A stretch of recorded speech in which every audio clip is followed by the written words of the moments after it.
Welcome to Stories Saturday on 11/11. As we wind down our week on family philanthropy, I've been doing a goodly amount of research on stories about families who do charitable things. It's been pretty neat, but I haven't really been all that inspired. The stories were all informative and important, starting out with meaningful words like, "We believe that family philanthropy is a critical lever for change." But when it came time to record today, I decided to share my own story of family-related philanthropy. It involves a situation that is still very raw for me, so please bear with me if I get overcome and have difficulty speaking. A few years ago, when searching for a new home, my chief criteria was that the place had to allow dogs. Actually, that was the second criteria. Foremost was that it be within walking distance to a bay or beach. I didn't have a dog at the time. The one I cared for had just passed. But I knew I wanted to volunteer for the Southern California Bulldog Rescue's Shady Paws program, whereby one cares for an aging bulldog that has been rescued.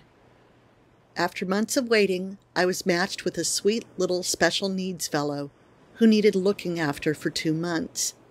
His owners were a lovely engaged couple expecting their first child, but the man was killed in a motorcycle accident, and the grieving fiancée, nicest girl in the world, was left pregnant and caring for their other rescue dog, who was a handful. My dog came to me as Charlie, having maxed out on his breed's life expectancy, which is 7 to 9 years. The 2 months I was supposed to have him turned into 2 years, 2 of the happiest pet mom years of my life. For various reasons, I was home with him nearly constantly, and he showed me a level of love and affection unlike anything I'd ever known. And I've had other pets. Once he hit 10 years old, I changed his name to Charleston, in recognition of his status as a double-digits gentleman. I can't explain it, but he became a new dog after his name change.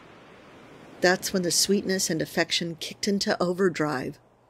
I could go on for 10 minutes about all the heartwarming things he would do during our workday, from resting his head on my shoulder when I was writing — I was on the floor, he was on the couch — to putting his paw on me to tell me when it was time to go on to my next task. He just always knew. Yesterday morning, I took him on his last car ride to the vet to send him on to his next adventure. He'd passed peacefully the afternoon before, quietly in his sleep, about 15 minutes after having a bite of his favorite treat, Sara Lee pound cake. We overcame a lot of obstacles together, and as I said, he showed me a love I'd never felt before. I can't say the last couple of days have been easy. In fact, they've been much harder than I expected. But of course I'd do it all again in a heartbeat. The first dog I ever had showed me what it meant to be a human being. She was my role model for the kind of person I wanted to be. Charleston showed me what it feels like to be loved.